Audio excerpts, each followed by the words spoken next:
क्या होगा अगर कोई कहे कि पैसा कमाने का आईक्यू से कोई लेना देना नहीं है। अजीब है ना। आज हम मॉर्गन हाउसल के काम के आधार पर पैसे के बारे में कुछ ऐसी ही चौंकाने वाली सच्चाइयों को समझेंगे। चलिए एक कहानी से शुरू करते हैं। एक टेक जीनियस की कहानी जो अपने करियर के टॉप पर था। बहुत ही ब्रिलियंट, जबरदस्त, कामयाब, लॉस एंजलिस के एक शानदार होटल में रहता था। मतलब बाहर से देखो तो लगता था कि भाई इसके पास तो सब कुछ है, लेकिन उसकी कुछ आदतें थोड़ी अजीब थीं। जैसे वो मजाक मजाक में प्रशांत महासागर में सोने के सिक्के फेंकता था, हजारों डॉलर के सोने के सिक्के, बस ऐसे ही जैसे हम पानी में पत्थर फेंकते हैं। तो क्या लगता है कोई अगर इस तरह से पैसा उड़ाए तो उसकी दौलत कब तक चलेगी? जवाब बहुत लंबा नहीं, वो दिवालिया हो गया, उसकी सारी दौलत खत्म। और यही कहानी हमें पैसे के बारे में एक बहुत जरूरी सबक सिखाती है। नेपोलियन ने एक बार कहा था कि जीनियस वो है जो तब भी नॉर्मल काम कर सके जब आसपास सब लोग अपना दिमागी संतुलन खो रहे हों। और ये बात पैसों पर बिल्कुल फिट बैठती है। फाइनेंशियल सक्सेस इस बात पर कम डिपेंड करती है कि कोई कितना स्मार्ट है, और इस बात पर ज्यादा कि मुश्किल समय में वो कितना शांत रह पाता है। तो इस पूरी बातचीत का सेंट्रल आइडिया बहुत सिंपल है। जब पैसों की बात आती है तो नॉलेज से ज्यादा जरूरी है बिहेवियर, मतलब हम कैसा बर्ताव करते हैं। ये इस बात से कहीं ज्यादा मायने रखता है कि हम क्या जानते हैं। इस बात को और अच्छे से समझने के लिए चलिए एक बहुत ही दिलचस्प कहानी देखते हैं, दो बिल्कुल अलग लोगों की। तो स्क्रीन पर दो लोग हैं। एक तरफ है रोनाल्ड रीड, एक चौकीदार, और दूसरी तरफ है रिचर्ड फेस्कॉन, हार्वर्ड से पढ़े लिखे एक टॉप एग्जीक्यूटिव। अब जाहिर सी बात है, कोई भी सोचेगा कि फाइनेंशियली ज्यादा कामयाब कौन होगा।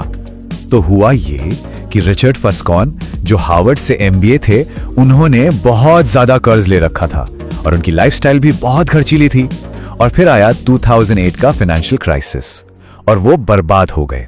उनका लालच और जरूरत से ज्यादा रिस्क लेना ही उन्हें ले डूबा। चलिए फेस्कॉन को छोड़ते हैं। असली सवाल तो यह है कि उस चौकीदार रोनाल्ड रीड का क्या हुआ। सुनकर शायद यकीन ना हो, लेकिन जब रोनाल्ड रीड की मौत हुई तो उनकी नेटवर्थ थी $8 मिलियन।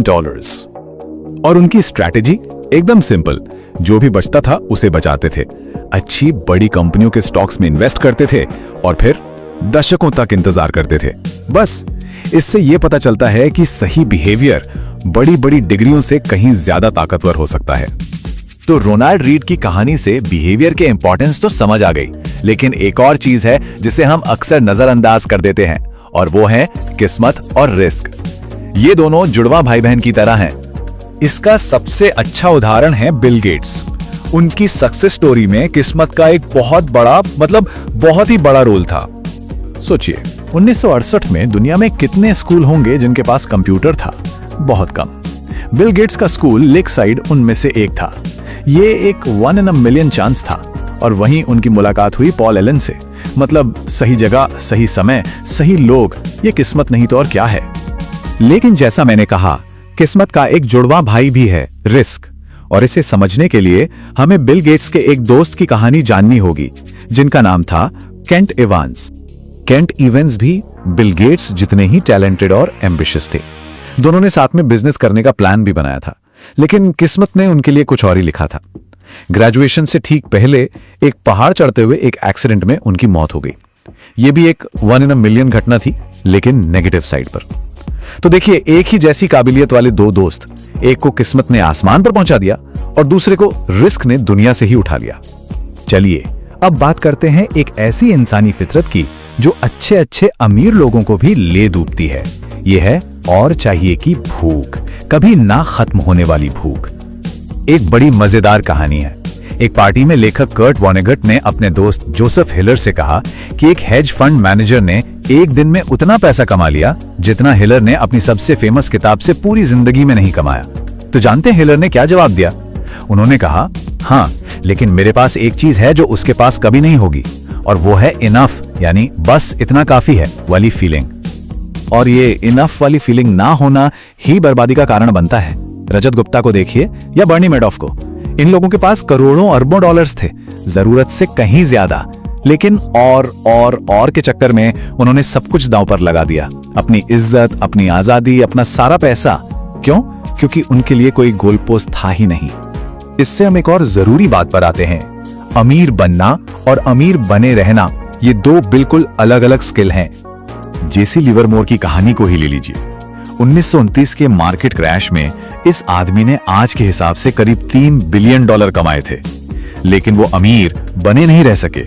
वो और बड़े और रिस्की दांव लगाते गए और आखिर में सब कुछ गंवा बैठे। तो देखिए, अमीर बनने के लिए आपको रिस्क लेना पड़ता है, ऑप्टिमिस्टिक होना पड़ता है, लेकिन अमीर बने रहने के लिए आपको थोड़ा डरना पड़ता है, थोड़ा सावधान रहना पड़ता है, ये सोचना पड़ता है कि जो कमाया है वो जा भी सकता है। ये दोनों एकदम अलग माइंडसेट हैं। तो इन सब बातों के बाद सवाल ये उठता है कि पैसे का असली मकसद क्या है। चलिए अब सबसे जरूरी सबक पर आते हैं। एक साइकोलॉजिस्ट थे, एंगस कैम्पबेल। उन्होंने अपनी रिसर्च में पाया कि खुश रहने का सबसे बड़ा कारण क्या है? बड़ा घर, महंगी गाड़ी, अच्छी सैलरी?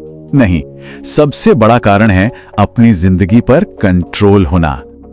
और यहीं पर पैसा काम आता है। पैसे की सबसे बड़ी ताकत यह है कि वो हमें अपना टाइम कंट्रोल करने की आजादी देता है।